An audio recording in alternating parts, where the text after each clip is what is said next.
What's up, guys? Thanks so much for clicking on the video. My name is Leah, and baby, let's get into the drama of it all because we got a lot to talk about. So let's get into it.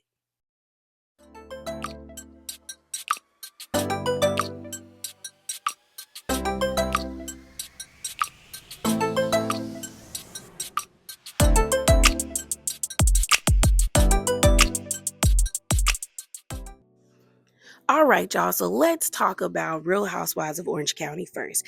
So Bravos and Cocktails, normally where a lot of people get their blind items from, posted this today on their website, and I'll put the link in the description box below, where they were basically telling some tea. And we'll say this is a rumor because there's no like concrete proof, but they are alleging that some big things went down between Gretchen, Jen, and Tamra, and then something really big happened between Shannon and Katie. So let me read the post for you. It says this.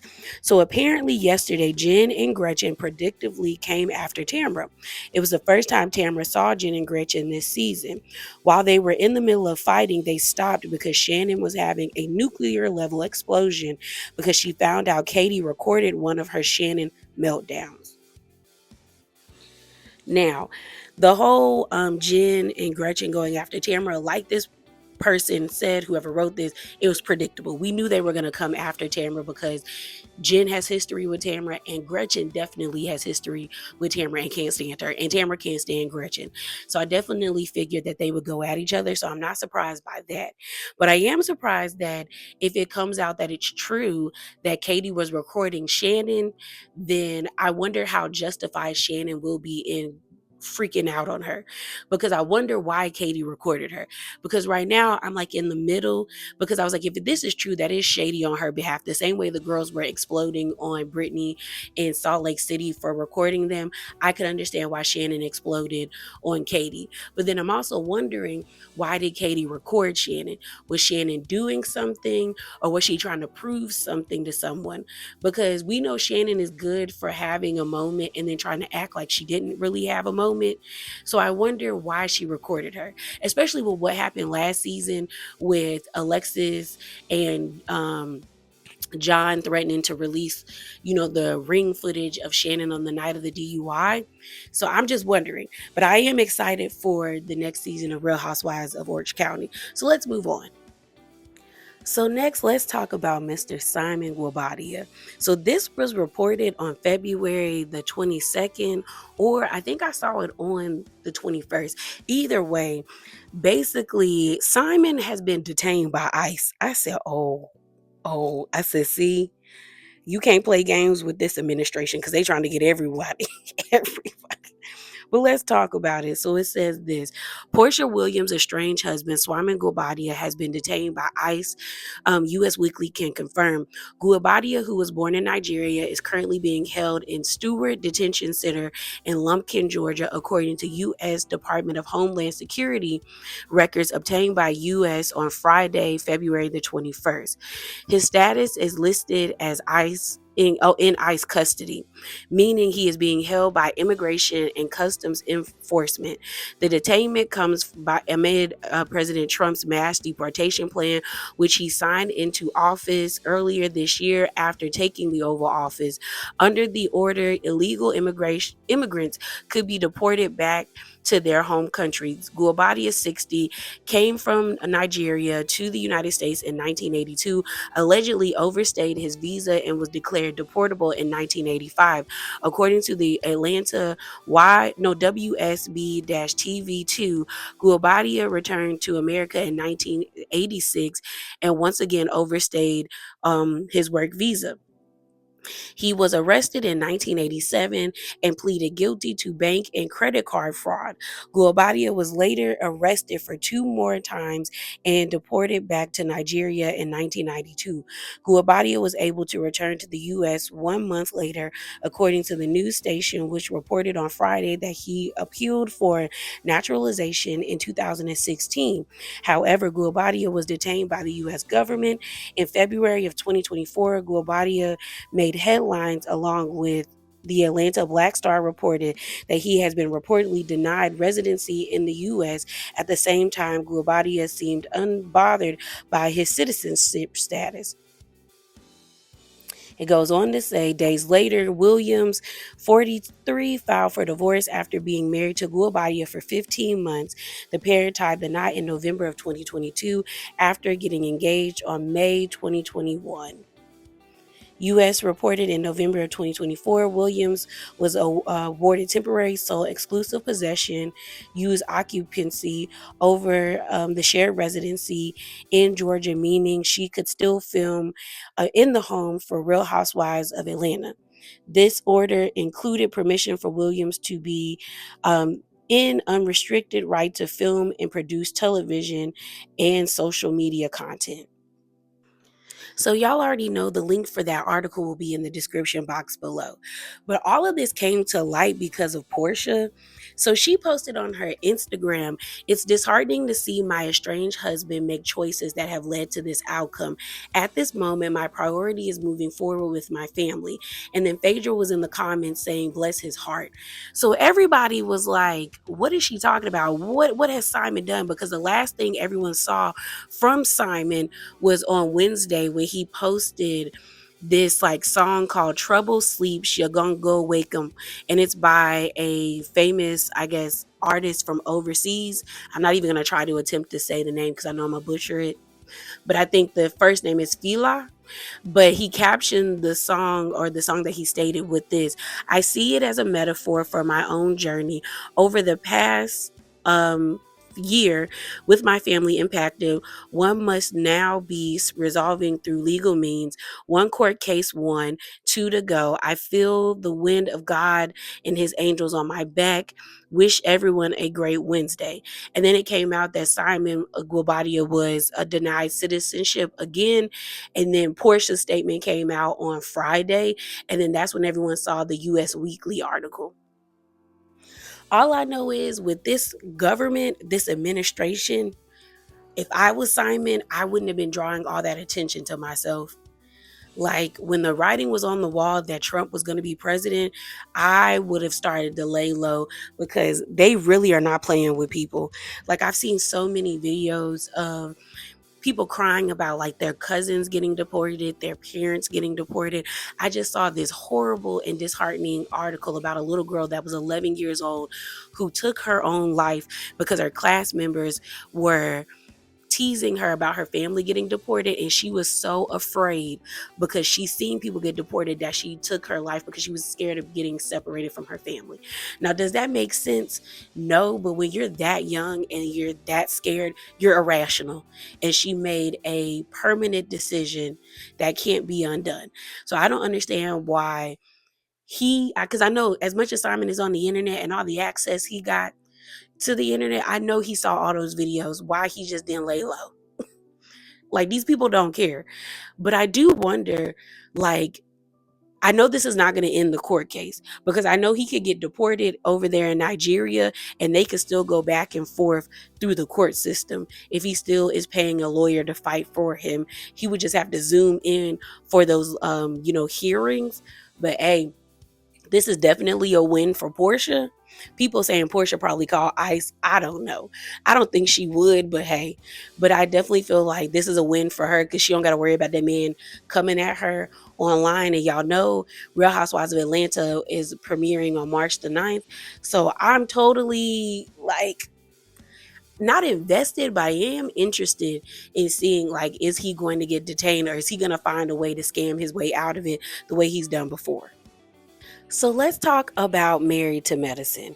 So there was a sneak peek, and I will try to put the timestamps on the screen. So if you don't want to hear what I'm talking about when it comes to the sneak peek, you can skip to another part of the video.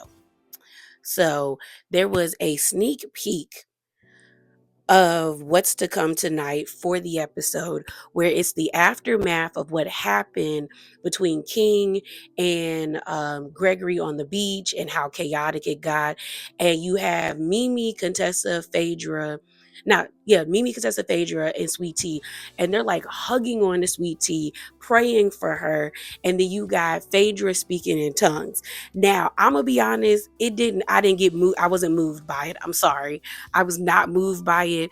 I was just like, this feels like a bit much, but maybe if I see the scene in its entirety, I'll feel differently.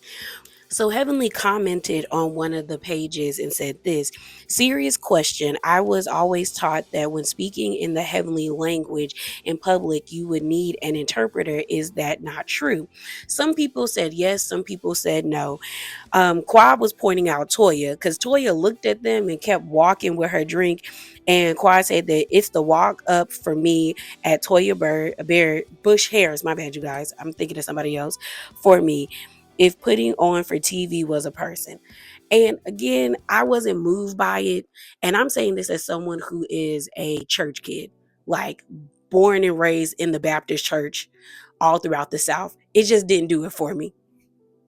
So moving on, Heavenly was in her comment section answering questions, and this person by the name of Sings underscore, I think it's Terrence, said, y'all intentionally invited a woman he cheated on her with during their marriage and pregnancy. Phaedra had every right to leave. What's wrong with the prayer? And Heavenly responded by saying Phaedra knew. In fact, she approved. And that's what I'm saying with this. Y'all are mad at the cast for inviting Apollo and Shireen when none of this could work unless production got things approved. And Phaedra knew he was coming. She just didn't know Shireen was coming, and that's why she was pissed. So moving on, Heavenly was on her Twitter account and she took a screenshot of DJ Richie Sky's channel, and it says this: why y'all send me this with friends like T? Who needs enemies? I wouldn't say what was said by Shireen, but she did. Can we say slow? So pretty much DJ Richie Sky, I guess, was reviewing the episode, and Sweet Tea was in his comments and basically said this: Shireen said a lot of inappropriate things about Phaedra and her kids. Apollo said some things about Phaedra, held her composure as best as she could because I would have lost it.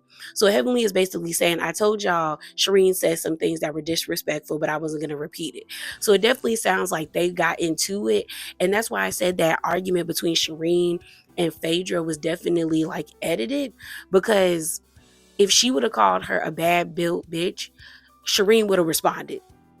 But you could tell that Phaedra said that like must have said it walking away, because when the comment was said, her head, we saw the back of her head, we didn't see it come out of her mouth, and they definitely would have had Phaedra saying that.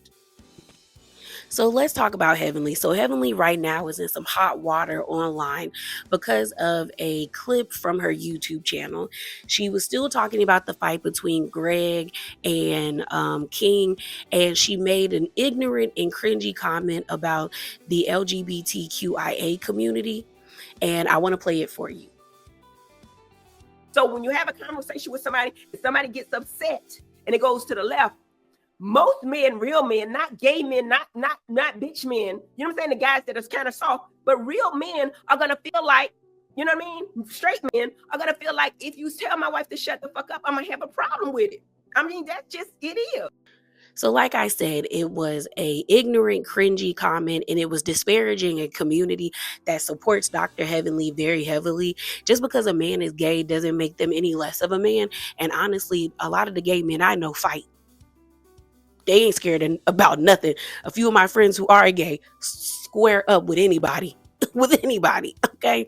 So that was definitely a inappropriate, disrespectful, ignorant comment to say, and it was very cringy. And I hope she cleans it up and comes out and apologizes, because she has a lot of supporters from that community that support her, such as James Caldwell has been featured on her channel. Rodney the Voice has been on her channel. I've seen, I think Alexander Rogers has been on her channel. Multiple gay men have been on her channel that I have watched their content and enjoyed.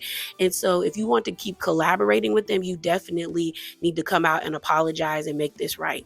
The issue is, like, Heavenly is ignorant. She's funny, but she's ignorant. And it's like she doesn't know when to leave well enough alone, and she needs to start taking breaks when it comes to her YouTube channel. Everything that's in your mind doesn't need to be said. She has to learn to self-edit, and I can say that she has gotten better because I remember old clips of Heavenly, but there's definitely more work to be done if she wants to continue to have her channel. So hopefully by the end of the day, or maybe tomorrow when she gets on her channel to review the episode again, she will apologize, or at least post a statement apologizing to the community that supports her. So let's move over to Real Housewives of Potomac. Now, I'm going to do the same thing where I put the timestamps on the screen because I'm also talking about a sneak peek. And if you do not want that to be ruined for you because it's about the reunion, then you can jump ahead to a different part of the video. So there was a clip going around, and basically I saw it by way of Jay's reality blog, and it says this: hashtag RHOP reunion sneak peek. Wendy reveals Stacey said F that B about Vivian. So let me play the clip for you guys. And the dress you wore to the finale was one that Viv had made for you Apparently. a few months earlier. Yeah, I think it was quite obvious that she was being shady on purpose. Wow. Vivian? What? She told me that bitch. Stacey, I would never say yes, that. You did. I said, so how are you and Vivian? And you took a sip of your drink and you said that bitch. What? You know, it's really difficult for me because I chose to elevate her and have her be the exclusive fashion designer for Strays. Okay. You elevated Vivian. Absolutely. How? Did Vivian need elevation? By allowing her to be the She's saying exclusive by giving her fashion designer exposure. for the event. I was mortified that she would put me in an outfit that one of my colleagues had already worn. Oh, that's why you bitch? Absolutely. She did it deliberately? Absolutely. That bitch. Absolutely. Girl, she's dead to me and it's over. Yo, and I, ooh, come on, that's the Detroit, honey. That's the Detroit. Stacey I shared a room with. That's the real Stacey. Well, Wendy brought me out. Thank you. You are a real housewife. Were the ladies too hard on you about your hair in the finale? I was really expecting a warmer reception from all of you, honestly. You guys have like borderline hazed me. You're welcome. About being boring, I don't switch up my style, what's wrong with your edges, Kay? Like everyone's like talking about me. But have you not dished it? Ashley is a beautiful woman, top to ankle. You can't say that. So it looks like Stacey and Mia have a lot more in common than we all thought, or at least what I thought. Because if you notice, Stacey tried to deny that she said that statement and was like, no. And then once she explained why she was frustrated and upset with Vivian, that's when Giselle was like, and that's why it's F that B, right? And she was like, yeah. I said, girl, if you was gonna lie, you should have kept it for a little bit longer. So Vivian found out about this clip and she basically clapped back at Stacey. Now, mind you, why did Kiarna like it? It's clear as day that Kiarna liked this post. And I said, girl, what did Stacey do? Because throughout the show, Kiarna and Stacey seemed to really hit it off. And I'm like, all the girls are coming for you, girl. I can't wait to see Stacey in her second season because she a mess. But let's read this post. So it says this: thanks at Giselle Bryant for asking who elevated who. The delusion of it all. Stacey is quickly unraveling her fraudulent self before our eyes. Stacey begged me to exclusively sponsor her event to elevate it. Her words. BTW, I introduced Stacey to the RHOP group. This is how she thanks me, SMH. Lying Stacey begged me for that outfit. I originally custom made the outfit for Ashley for a casual collaborative event. So they're talking about the outfit that Stacey wore to the end, like the season finale. And we all kind of was like, that outfit was ugly. And she was upset about people trying to upstage her. But in that dress, she was going to get upstaged. Like everybody upstaged Stacey in the dress that she wore.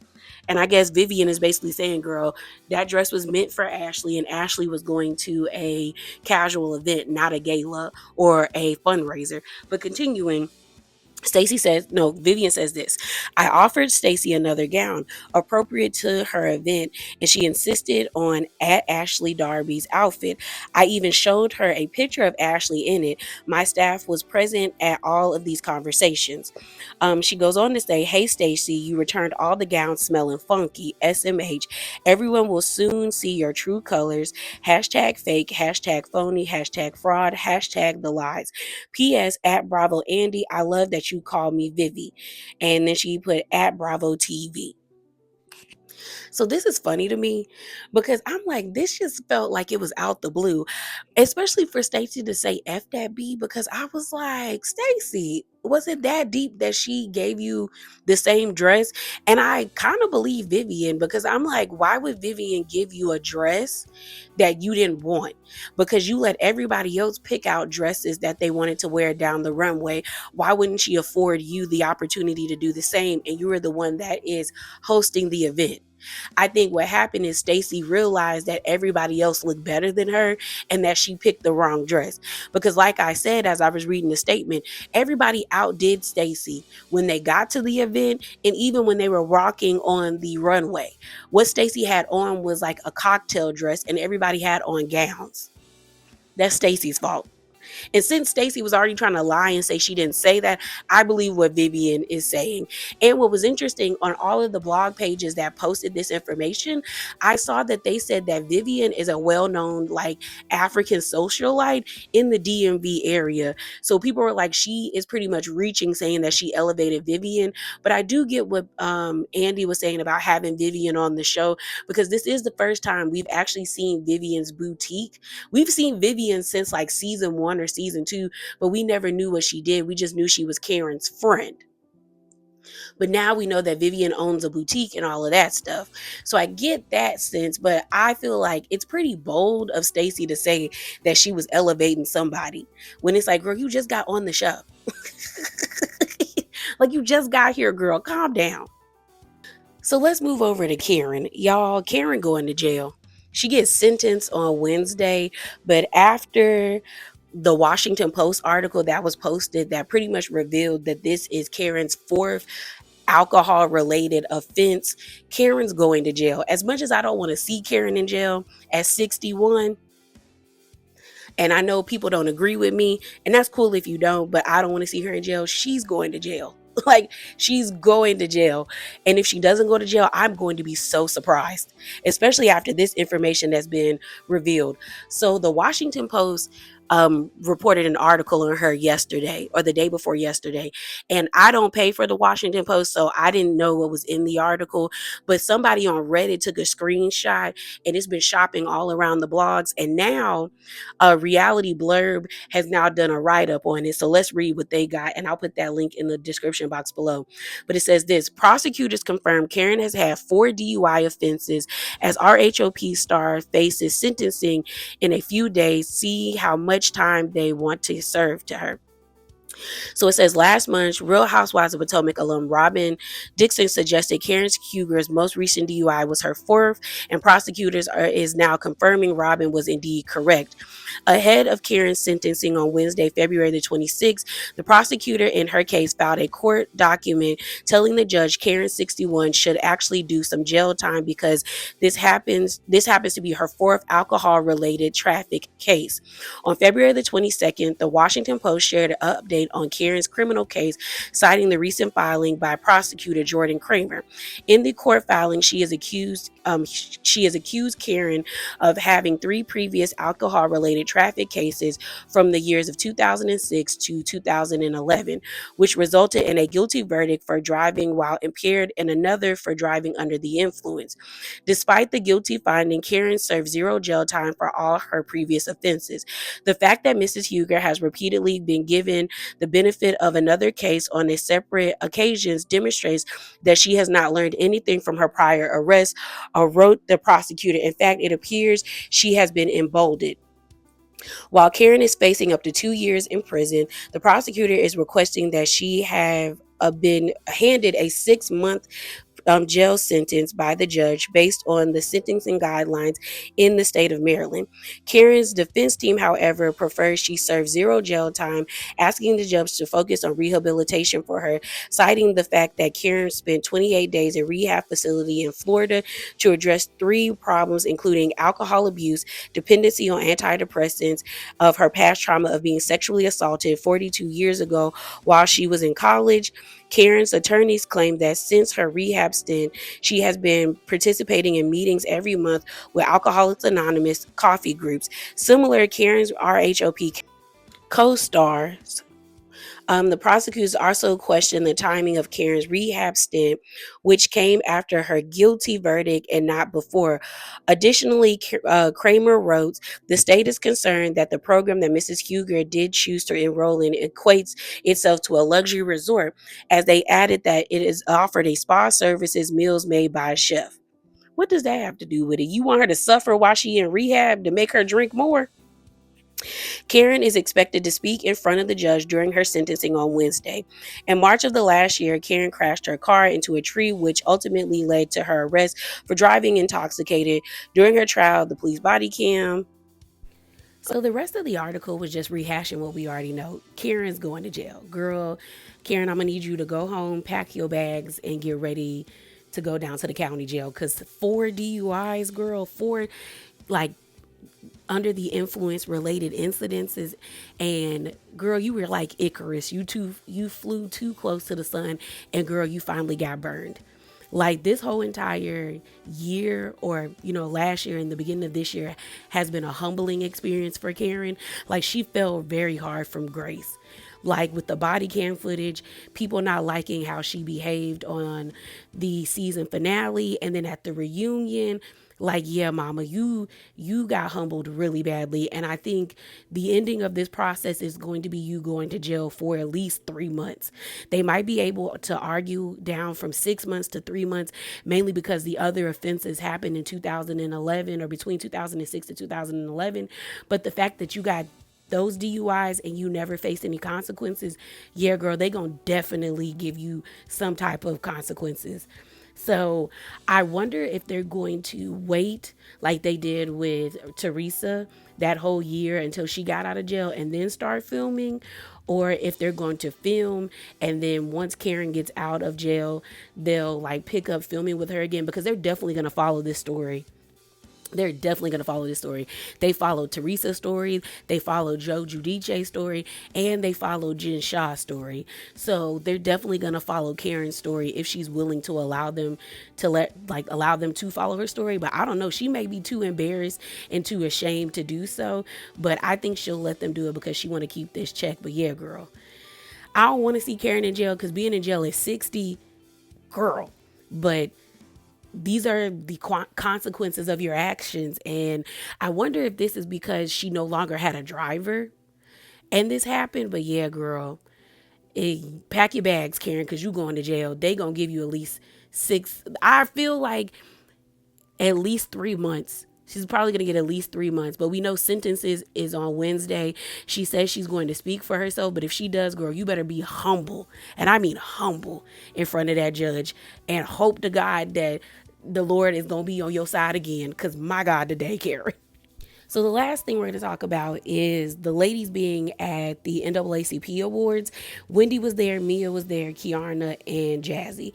What's interesting about this is I thought Mia wouldn't be in a good place with the ladies after the previews that we see for the reunion, but she seems to be in a good space with them.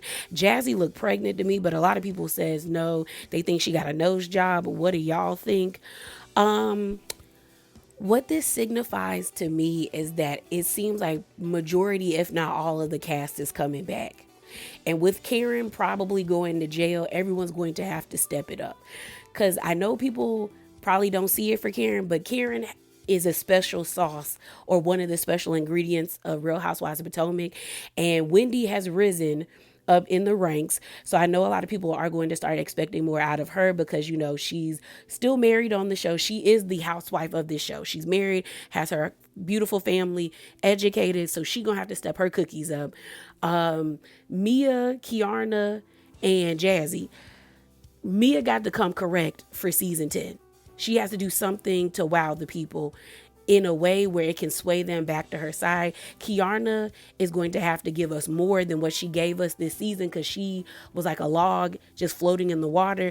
And Jazzy started off very strong and then she disappeared. But you could definitely tell that she wants to be back on this show with the way that she behaved on part 1 of the reunion.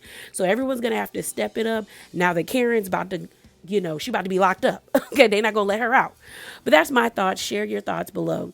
So y'all know that is it. That is all. And as always, remember to be bravely authentic. Definitely drop down in the comments. Give me a like and subscribe. And I'm out, y'all. Deuces.